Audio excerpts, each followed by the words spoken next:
العالمين والصلاة والسلام على رسوله الكريم أما بعد فأعوذ بالله من الشيطان الرجيم بسم الله الرحمن الرحيم سورة الفاتحة مكية وهي 7 آيات سورة الفاتحہ مکی ہے اور اس میں 7 آیتیں ہیں۔ بسم اللہ الرحمن الرحیم، اللہ کے نام سے شروع جو بہت مہربان رحمت والا ہے۔ الحمدللہ رب العالمین، سب خوبیاں اللہ کو جو مالک سارے جہاں والوں کا۔ الرحمن الرحیم، بہت مہربان رحمت والا۔ مالک یوم الدین، روز جزا کا مالک۔ ایاک نعبد و ایاک نستعین، ہم تجھی کو پوجیں اور تجھی سے مدد چاہیں۔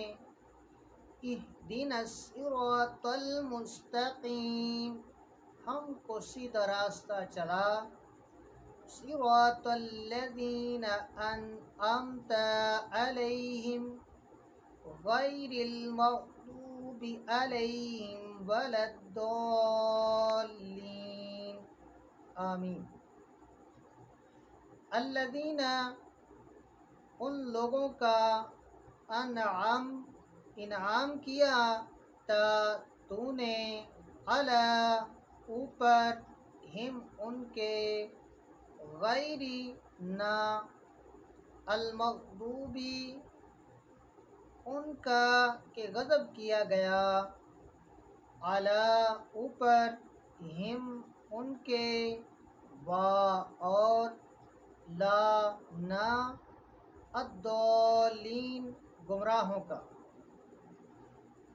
راستہ ان کا جن پر تو نے احسان کیا، نہ ان کا جن پر غضب ہوا اور نہ بہکے ہوں کا۔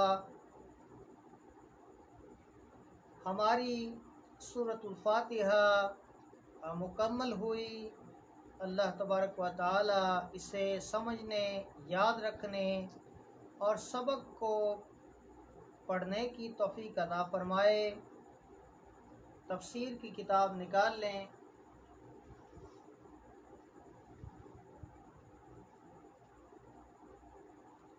تفسیر کی کتاب میں صفحہ نمبر 16،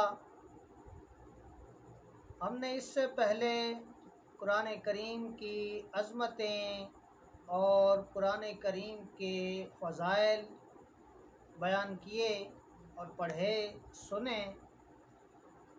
آج ہم نے قرآن حکیم کے مقاصد بیان کرنے ہیں کہ قرآن کریم کے مقاصد جو ہیں وہ آپ کے سامنے رکھے جائیں گے۔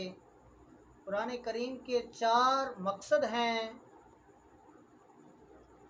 قرآن کریم کے مقاصد، یہاں تک قرآن مجید کا تعارف، اس کی عظمتیں اور فضائل بیان ہوئے۔ اب قرآن پاک نازل کرنے کی 4 مقاصد ملاحظہ ہوں۔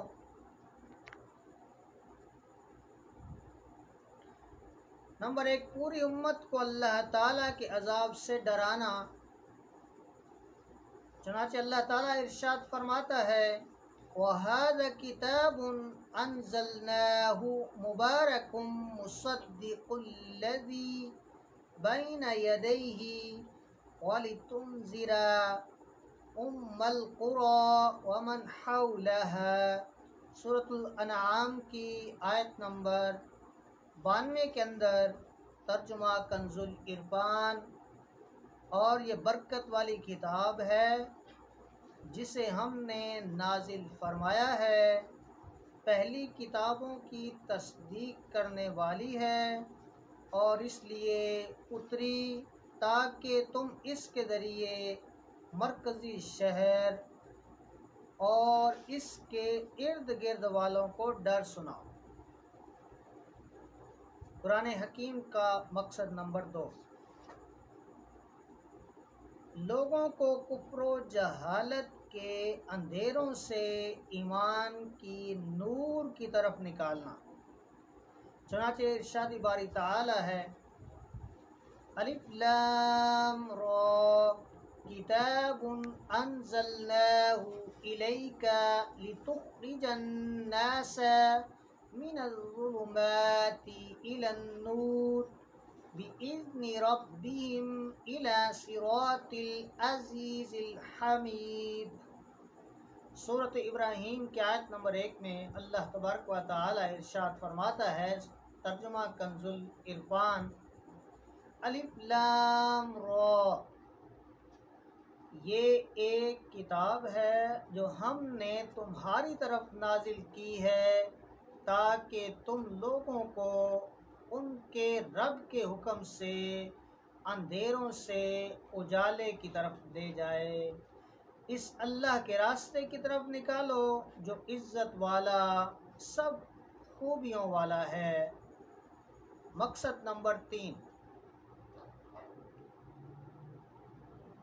لوگوں تک اللہ تعالیٰ کے احکامات پہنچانا اور ان کے اختلافات کا تصفیہ کرنا۔ یہاں چنانچہ اللہ تبارک و تعالیٰ نے ارشاد فرمایا ہے وَأَنزَلْنَا إِلَيْكَ الذِّكْرَ لِتُبَيِّنَ لِلنَّاسِ مَا نُزِّلَ إِلَيْهِمْ وَلَعَلَّهُمْ يَتَفَكَّرُونَ۔ سورۃ النحل کی آیت نمبر 43 میں ترجمہ کنز العرفان، اور اے حبیب، ہم نے تمہاری طرف یہ قرآن نازل فرمایا تاکہ تم لوگوں سے وہ بیان کرو جو ان کی طرف نازل کیا گیا ہے اور تاکہ وہ غور و فکر کریں۔ یعنی آپ نبی کریم صلی اللہ علیہ وسلم کو مخاطب کر کے اللہ تبارک و تعالیٰ فرماتا ہے کہ ہم نے قرآن تمہاری طرف نازل فرمایا تاکہ تم لوگوں کو سے وہ بیان کر دو جو ان کی طرف نازل کیا گیا ہے تاکہ وہ غور و فکر کریں۔ اور ارشاد فرمایا وَمَا أَنزَلْنَا عَلَيْكَ الْكِتَابَ إِلَّا لِتُبَيِّنَ لَهُمُ الَّذِي اخْتَلَفُوا فِيهِ وَهُدًى وَرَحْمَةً لِقَوْمٍ يُؤْمِنُونَ۔ سورۃ النحل کی آیت نمبر 64 کے اندر اللہ تبارک و تعالی ارشاد فرماتا ہے، ترجمہ کنز العرفان، اور ہم نے تم پر یہ کتاب اس لیے نازل فرمائی تاکہ تم لوگوں کے لیے وہ بات واضح کر دو جس میں انہیں اختلاف ہے، اور یہ کتاب ایمان والوں کے لیے ہدایت و رحمت ہے۔ مقصد نمبر 4، اس کی آیتوں میں غور و فکر کر کے نصیحت حاصل کرنا۔ چنانچہ رب تعالی ارشاد فرماتا ہے کتاب انزلناہ الیک مبارک لیدبروا آیاتہ ولیتذکر اولو الالباب۔ سورۃ الصاد کی آیت نمبر 29 میں ترجمہ کنز العرفان، یہ قرآن ایک برکت والی کتاب ہے جو ہم نے تمہاری طرف نازل کی ہے تاکہ لوگ اس کی آیتوں میں غور و فکر کریں اور عقل مند نصیحت حاصل کریں۔ ہمارے قرآن پاک کے 4 مقاصد بیان ہوئے۔ تفسیر میں صفحہ نمبر 54 آخری آیت سورۃ الفاتحہ کی، اس کی ہم نے تلاوت کی اور ترجمہ پڑھا۔ اب اس کی ہم تفسیر پڑھیں گے۔ صراط الذین انعمت علیہم، ان لوگوں کا راستہ جن پر تو نے احسان کیا۔ یہ جملہ اس سے پہلی آیت کی تفسیر ہے کہ صراط مستقیم سے مراد ان لوگوں کا راستہ ہے جن پر اللہ تعالیٰ نے احسان و انعام فرمایا، اور جن لوگوں پر اللہ تعالیٰ نے اپنا فضل و احسان فرمایا ہے ان کے بارے میں ارشاد فرماتا ہے،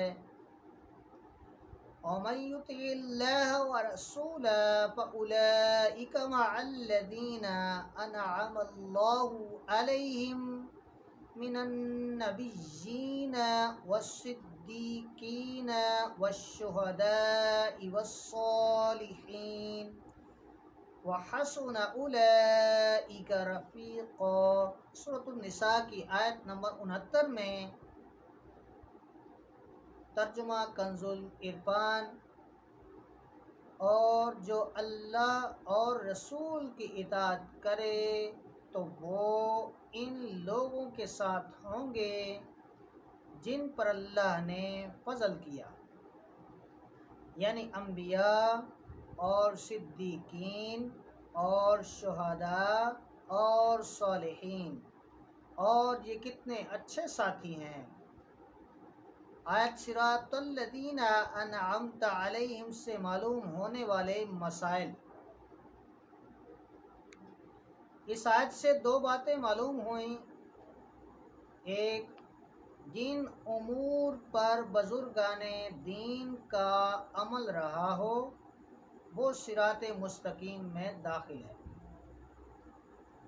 نمبر دو، امام فخر الدین رازی رحمۃ اللہ تعالی علیہ فرماتے ہیں، بعض مفسرین نے فرمایا ہے کہ اہدنا الصراط المستقیم کے بعد صراط الذین انعمت علیہم کو ذکر کرنا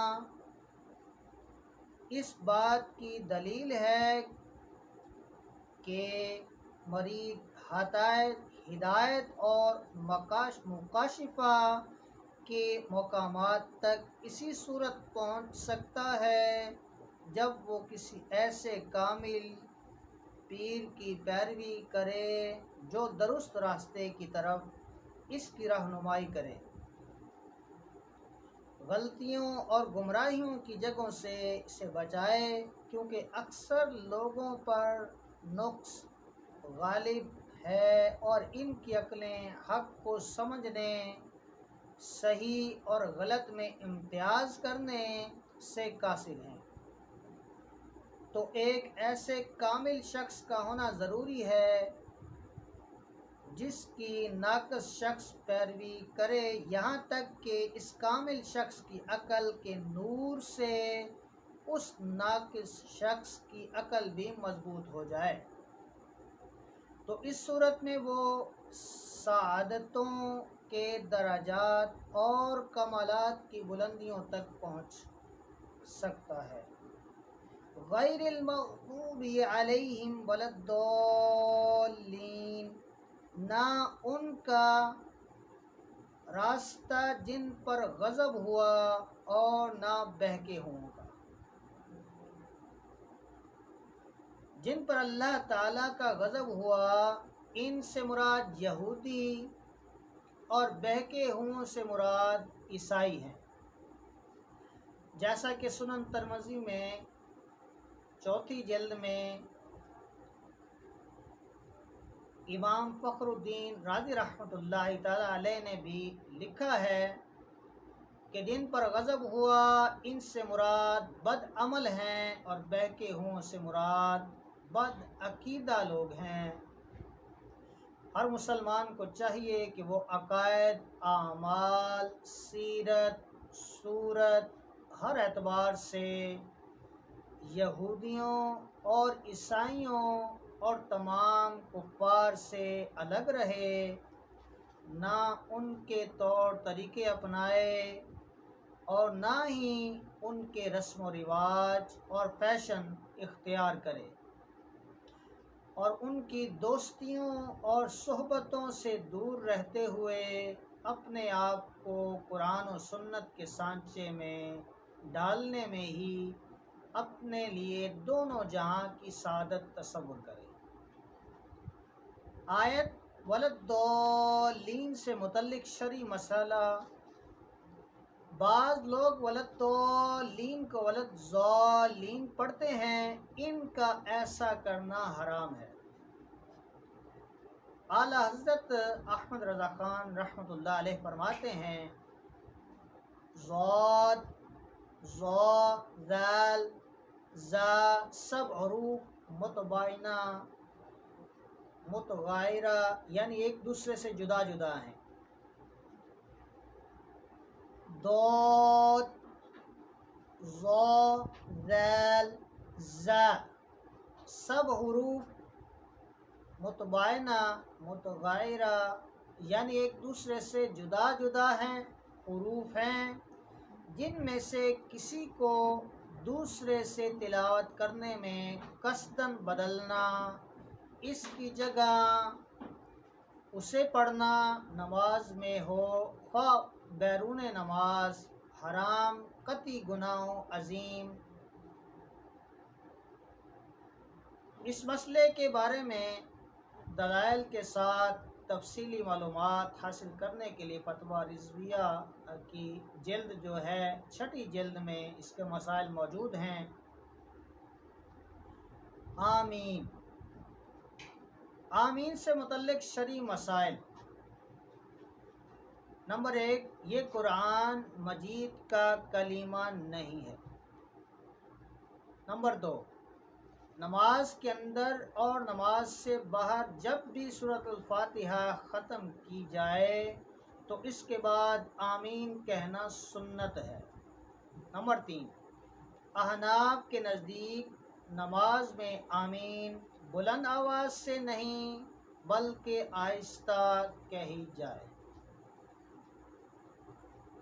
اللہ تبارک و تعالی سے دعا ہے کہ ہماری سورۃ الفاتحہ اور اس کا ترجمہ و تفسیر اپنی بارگاہ علم یزل میں قبول فرمائے، اور اس سبق کو آپ نے 2 مرتبہ پڑھ لینا ہے جب بھی آپ کو وقت ملے۔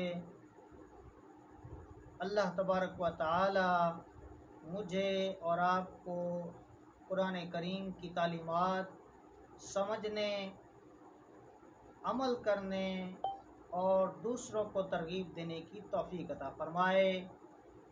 آمین بجاہ النبی الکریم۔ السلام علیکم ورحمۃ اللہ وبرکاتہ۔